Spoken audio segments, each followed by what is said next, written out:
Dakota Territory, late autumn 1887.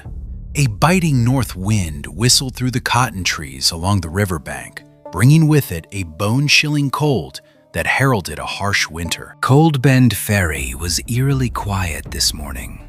The main mooring rope, the town's only lifeline to the outside world, had been severed, dangling lifelessly over the frozen water. On the frozen mud, a draft horse slumped, its hind leg bleeding from a crippled beating.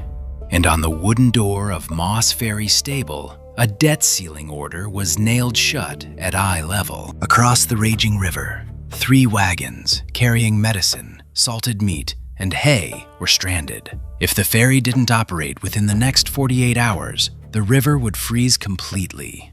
Half the town wouldn't survive the winter. Ada Moss emerged from the shadows of the stable, wearing her late father's tattered leather coat.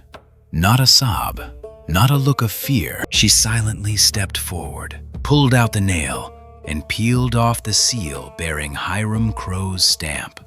She folded it in quarters, tucked it deep into her coat pocket, and then bent down, her hands calloused from pulling the canvas-wrapped cable around the lame horse's leg. Ada understood perfectly.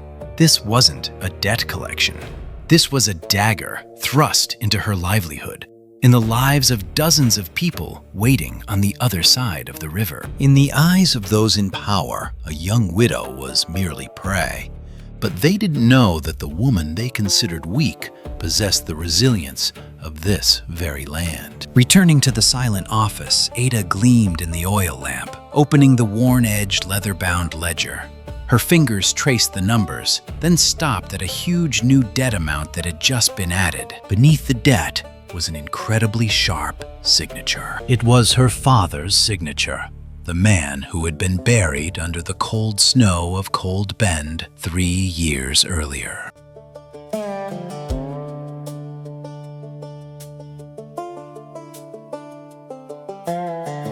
Around midday, the rhythmic pounding of horses' hooves on the frozen mud shattered the stifling silence of the town. Jack Rane rode his horse onto the main street.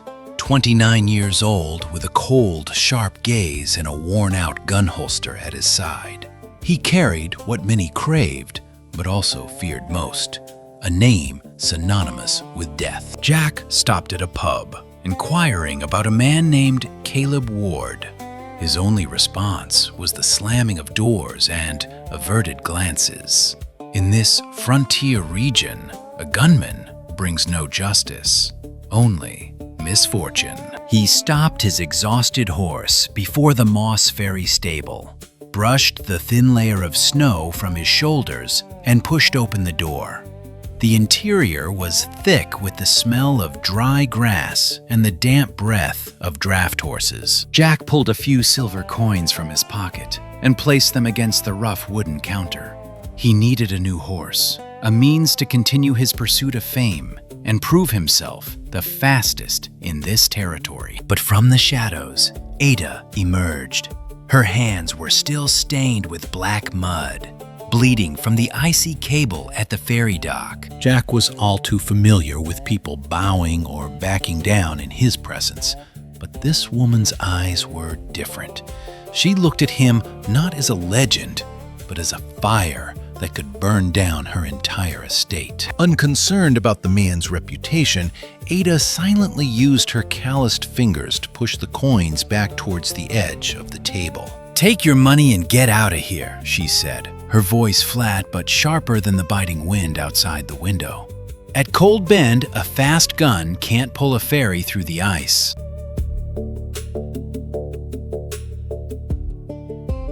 Before the stable door could close, a large, dark figure loomed over the sawdust-covered ground. Hiram Crowe entered, followed by the sheriff, wearing a rusty, tin-plated badge. Unlike the outlaw bandits, Crowe didn't draw his gun.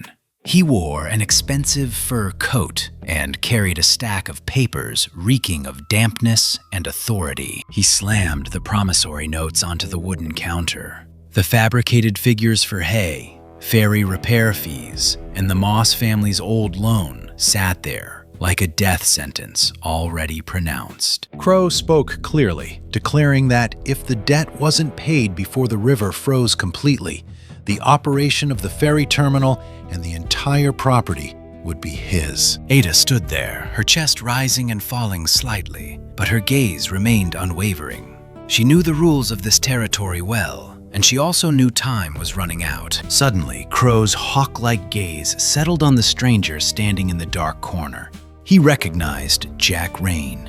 A sarcastic half-smile appeared on the tycoon's face. Speaking deliberately loudly so that the townspeople peeking through the doorways could hear, Crowe accused Ada of harboring a notorious gunman, endangering the town's security. He coldly used Jack's presence as the perfect excuse, threatening to force the local authorities to immediately revoke the ferry's operating license. Jack tightened his grip on his holster, but he suddenly froze. For the first time in his life, he realized that the name he had painstakingly built with blood and sweat had now become a weapon in the hands of another. Crowe turned and walked out the door, leaving behind a remark as sharp as a razor. When the river outside freezes over, the ferryman will hold the fate of this entire town in his hands.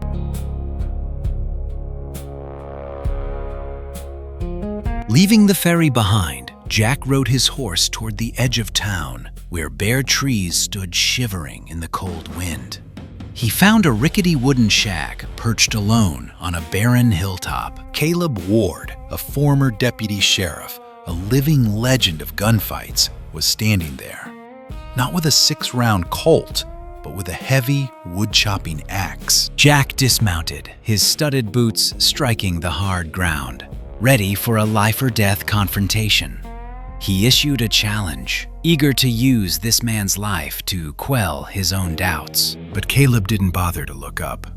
The gray-haired old man calmly tossed the log aside, plunged the axe into a rotten tree stump, and turned to look at the young man. The man in his 50s gaze swept over Jack's tense hands, over his calculated stance, and finally settled on the young man's unsteady eyes. Caleb refused the duel.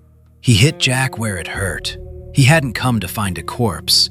He had come to find a reason for his own existence. In the hoarse voice of someone who had seen through the frontier, Caleb warned Jack. Hiram Crowe would never show his face in a duel. He would kill him, kill Ada, and end this town with fake receipts, with hunger, and the bone-chilling cold of winter. Anger flared up in Jack, not because of the refusal, but because the old man had exposed his deepest fear. If stripped of his reputation as a killer, Jack Rane would be nobody. Jack angrily turned his back, flicking his coat as he walked toward his horse. But just as he lifted his foot to the stirrup, Caleb's voice rang out again, blending with the howling north wind. If you just want to know how quickly you can draw a gun, go find weaker opponents, Caleb said, picking up another piece of wood. But if you want to know how much you're really worth, stay until that river freezes over.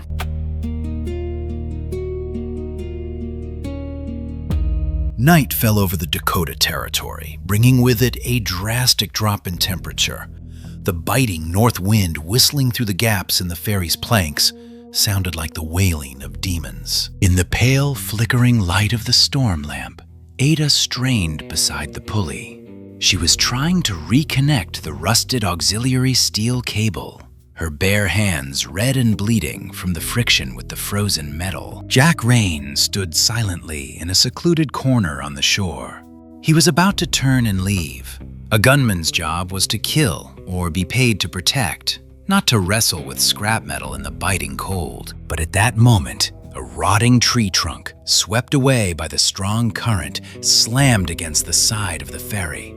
The cable snapped, hurtling away, pulling Ada's body with it into the black, swirling water. Without a second's hesitation, Jack plunged in.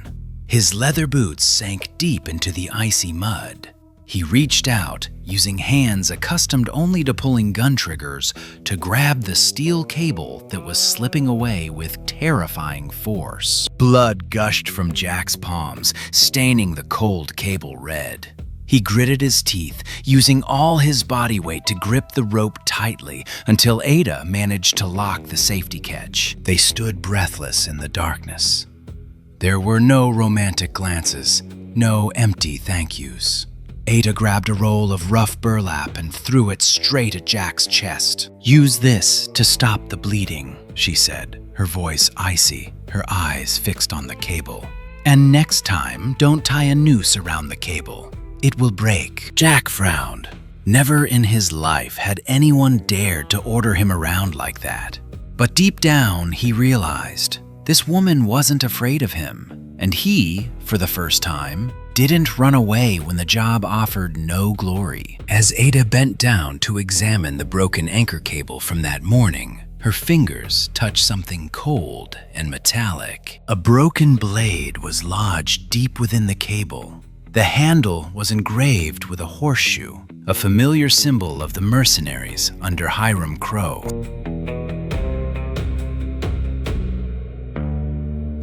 Back at the ferry terminal office, the warmth from the old fireplace wasn't enough to dispel the bone-chilling cold. The oil lamp cast shadows of two figures on the cracked wooden wall. Ada opened the leather-bound ledger, placing it beside the broken knife. Jack stood silently behind her, his eyes scanning the densely packed debt entries as if searching for a target through the sight of a gun. They both froze at one point. Numerous huge charges for animal feed and ferry repair expenses had been overwritten since Ada's father's death. "He falsified the books," Jack snarled, his violent instincts surging. "Where's the original proof that your father paid the debts?" Ada pointed toward the dark wooden house not far from the ferry terminal, the old office that Crowe had used the sheriff's men to seal tightly. A tin box hidden under the floorboards. But now, it's frozen property. Jack stepped back, his hand instinctively resting on the gun's grip. "It'll only take me 5 minutes. I'll pry open the door and get that tin box out. Anyone who gets in my way will pay." "No!" Ada slammed the notebook shut, looking straight into Jack's eyes. "If you use the law of the outlaws, Crowe will legitimately use the law of the government to permanently seize this ferry." A struggle erupted. Jack was accustomed to resolving things with decisive action, with risk and bloodshed. But Ada understood the harsh realities of the frontier. A wrongful act, even for the right purpose, would burn down the entire truth. She didn't choose to break down the door. She chose a path 1,000 times more difficult, to find living evidence, to cross-reference receipts with small farmers who had used the ferry. Jack looked at her, recognizing the terrifying stubbornness of a woman determined to protect her home with her mind, not her fists. Suddenly, the office door burst open. The ferry boy rushed in, his face pale with cold and fear, gasping for breath. "Miss Ada, Mr. Crowe's men," the boy stammered. "They're buying up all the hay and animal feed within a 10-mile radius."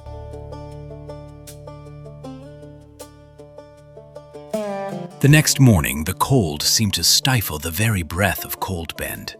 News spread faster than the north wind. Hiram Crowe had bought up all the hay and fodder in the area. The price of hay had tripled. The ferry horses would have nothing to eat. Across the river, small farms watched their emaciated livestock in despair, and the wagon carrying winter supplies remained stuck in the frozen mud. Jack tossed a heavy bag of reward money onto the table. His voice strained as he declared he would ride north to buy back the hay at any cost to keep the ferry running. But Ada shook her head. She looked out the window, where the first snowflakes of the season were beginning to fall. "The trail is covered in ice," she said. "Your horses will collapse from exhaustion before they're halfway there. We don't have time." Undeterred, Ada decided to cut back on the horses' rations. dividing them into 2 shifts to conserve their strength, and personally took a pickaxe to the riverbank to create a makeshift cable crossing across the shallow sand. In the biting cold, Jack rolled up his sleeves. The arrogant gunman now waded through the mud, straining to help Ada train the 2 timid young horses to get used to the grinding sound of the steel cable against the pulley. When a gust of wind nearly extinguished the storm lamp, Jack silently stepped forward, using his broad back to shield Ada from the wind so she could reattach the cable. In return, under the flickering firelight, Ada pulled Jack's hand, wrapping a clean bandage tightly around the bleeding wound on his palm. There was no empty flattery between them. In this remote border region, love is not spoken. It is woven from survival, from faith, and from the calluses on their hard-working hands. But that brief period of peace didn't last. At midnight, a jarring noise shattered the stillness. The stable door was flung open, and the frantic pounding of hooves echoed through the snowy night.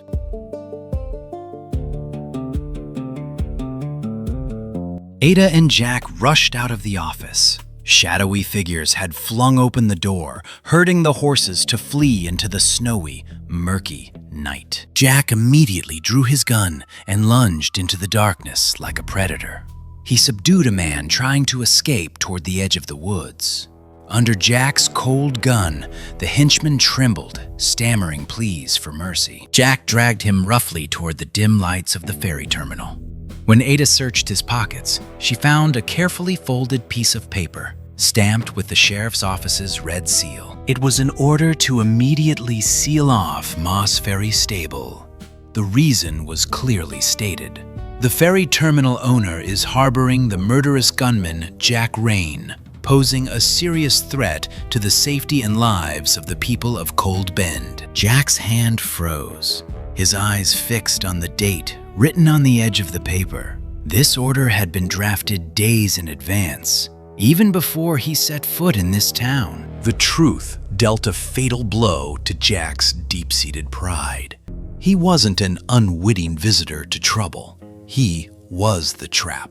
Someone had deliberately spread rumors about Caleb Ward to lure him here, turning his bloody reputation into the perfect legal tool to seize the ferry. Ada clutched the paper, anger rising. But she also bitterly realized Jack wasn't the one who brought the trouble. He was just a pawn being manipulated, just like her. From the silent shadows, Caleb Ward emerged.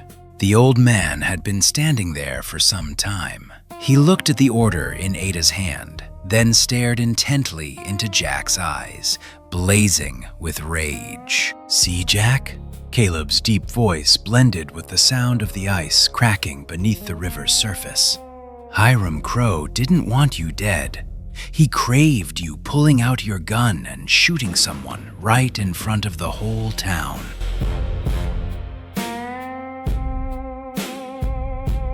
The next morning, Jack quietly packed his bags. He tightened his grip on the saddle and holstered his rifle. He decided to leave, convinced that his disappearance would strip Hiram Crowe of the only legal pretext he had. Jack thought it was a sacrifice, but in this harsh frontier, a sudden act of kindness could sometimes be a suicidal act. Before Jack's boots even left the town, Hiram Crowe struck. He spread the rumor that the notorious gunman had cowardly fled after threatening the people of Cold Bend. Without missing a beat, the sheriff immediately seized upon this fabricated testimony, ordering the indefinite suspension of Moss Ferry Stable's operating license. The trap had sprung perfectly. Ada stopped Jack at the frozen riverbank. She didn't cry, didn't cling, didn't beg a hero to stay and protect her. She looked directly into Jack's evasive eyes, each word a hammer blow to his chest. "If you mount your horse now, Crowe will win completely. He will teach all the people huddled in this town the cruelest lesson, that the only way to survive the winter is to abandon your fellow men." Jack froze. His gaze swept across the cold cable, over the desperate medical carts on the other side, and then settled on Ada's resolute face. For the first time in his life, the most notorious gunman in the Dakota Territory realized a bitter truth. Fleeing for survival was easy. Staying and facing responsibility required true courage. But the moment Jack's hand loosened its grip on the reins, deciding to stay with the storm, a blazing red light ripped through the snowy night. The haystack at the ferry dock was engulfed in flames.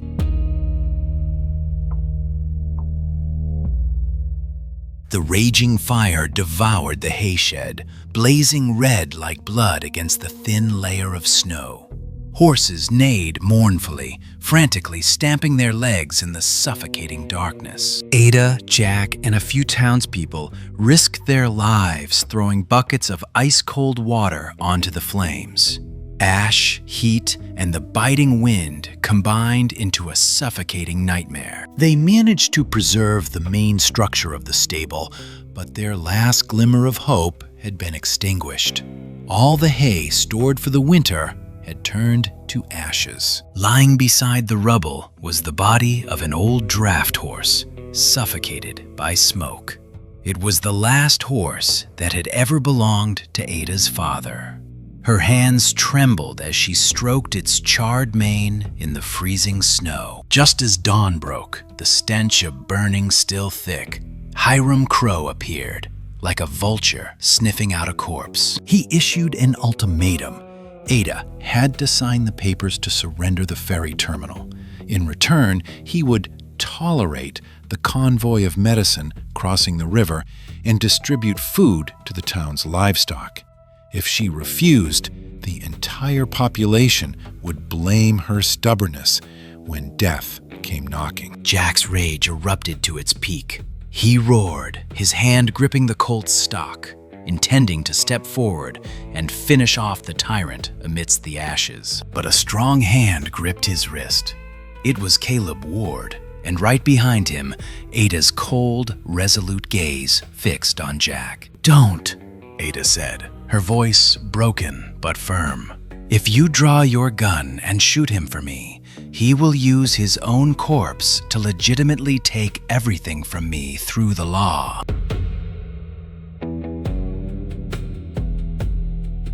Jack froze. He had never felt so helpless with a deadly weapon in his hand. Crowe sneered and turned away, leaving a franchise agreement on a smoke-stained wooden crate.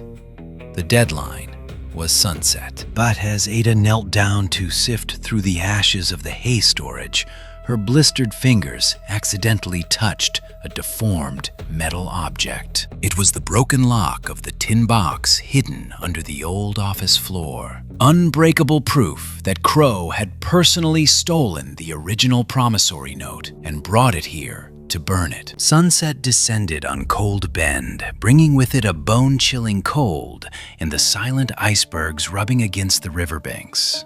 Time was running out. Hiram Crowe's franchise agreement remained intact on the wooden crate. Ada didn't sign. Instead of collapsing, she brushed away the ashes and pried open the rotting floorboards beneath her father's old desk. From a dark corner, she pulled out a small notebook, carefully bound in oilcloth. Inside were smudged receipts, proof that her father had paid off almost all of his debts before his death. The final plan was laid out in the smoke-filled room. Ada would gamble everything on tonight's ferry, getting the convoy of medicine across the river before the water was completely blocked. Caleb Ward silently reined in his horse. The old man would ride through the blizzard, struggling to reach the northern outpost to bring the deputy marshal back here before the law was completely bent. As for Jack, he no longer had the task of hunting down people. Ada stepped forward, thrusting the family's old double-barreled rifle into his hand. She looked up at him, her eyes filled with a heavy entrustment, heavier than any contract.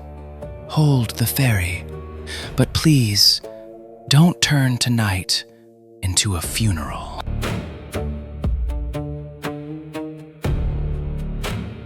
That was the greatest trust a woman from the West could place in a gunman. Jack gripped the butt of his rifle with his blood-stained hands and nodded. But just as the storm lamp at the ferry dock lit up, signaling the impending death journey, the sheriff stormed in with half a dozen armed henchmen. He brandished an arrest warrant. This time, it wasn't for asset seizure, but for Jack Rane's imprisonment for resisting arrest and threatening the town's security. The north wind howled, tearing at eardrums. At the riverbank, thin sheets of ice cracked and crumbled beneath the muddy edge. Medical convoys, small farmers, and livestock huddled together in utter despair. The sheriff pointed his gun directly at Jack's chest, while Hiram Crowe stood imposing on the bank, forcing Ada to sign the transfer papers in front of the entire crowd. But Ada stepped forward. She neither wept nor pleaded. Amidst the howling wind, she held aloft the tattered old ticket book and the faded receipts. In a cold, sharp voice, Ada read aloud each forged debt, each altered date, each fabricated signature of her deceased father. The numbers rang out clearly, exposing the tycoon's cruel face. Silence enveloped the riverbank. The impoverished farmers suddenly realized that the one strangling this town to death was not Winter, but Hiram Crowe's worthless papers. Losing control, Crowe roared, ordering his henchmen to cut the ferry's mooring cable to sink it all. Slash! The axe severed the main cable. The ferry rocked violently, on the verge of being swept away by the raging current.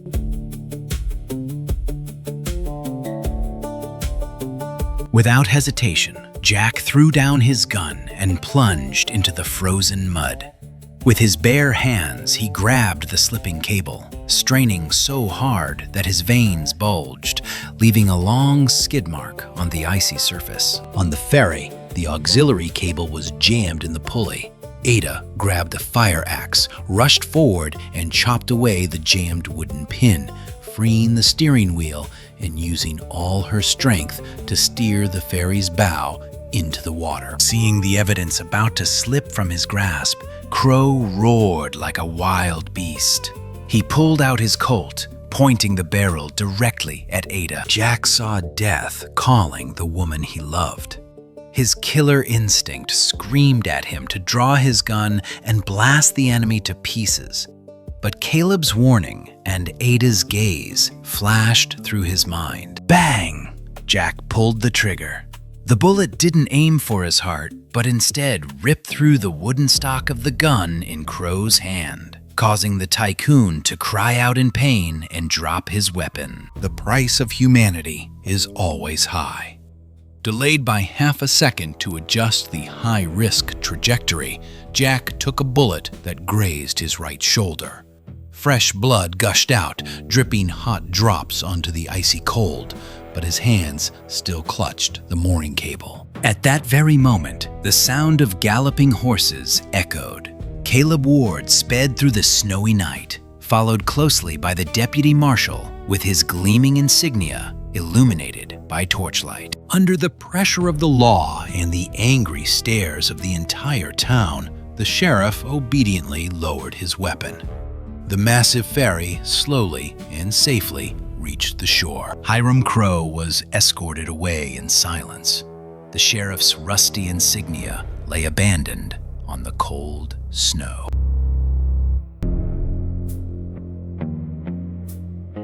That morning, the Cold Bend ferry still belonged to Ada Moss. The last truckload of medical supplies had navigated through the massive ice floes, landing safely just before the river was completely frozen over. There were no loud words of gratitude or empty hugs.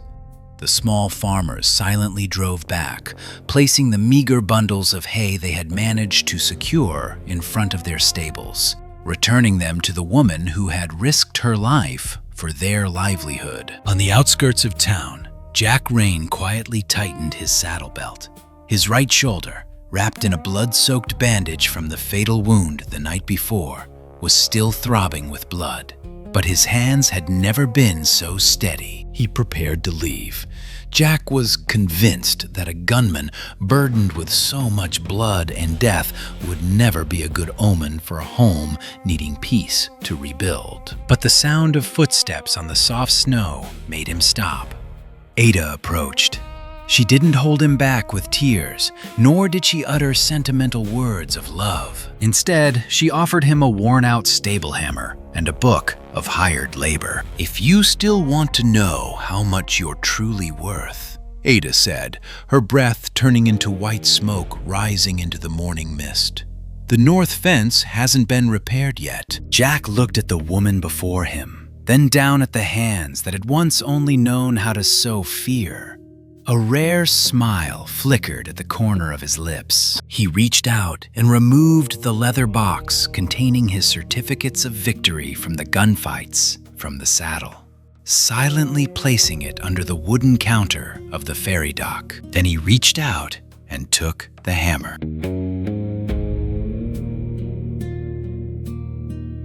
From afar, Caleb Ward lightly tapped his horse's flank with his heel, riding leisurely under the barren dawn of the Dakota Territory. The old man turned his head for one last look. At the riverbank, Ada was calmly opening the ferry gates to welcome passengers.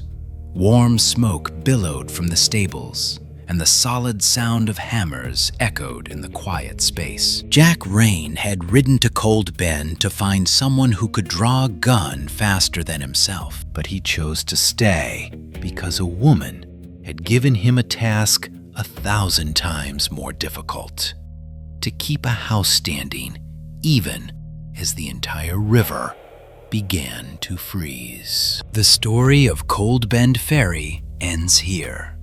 Thank you for staying until the very end to listen to the heartbeats of resilient hearts in this frontier region. Just like how Jack quietly put away his gun to pick up a hammer to fix the roof. If this story leaves you with a warm, quiet moment, please subscribe and leave a comment below. Your companionship is the flame that keeps our ferry terminal burning brightly in the cold winter. See you in the next Western Stories.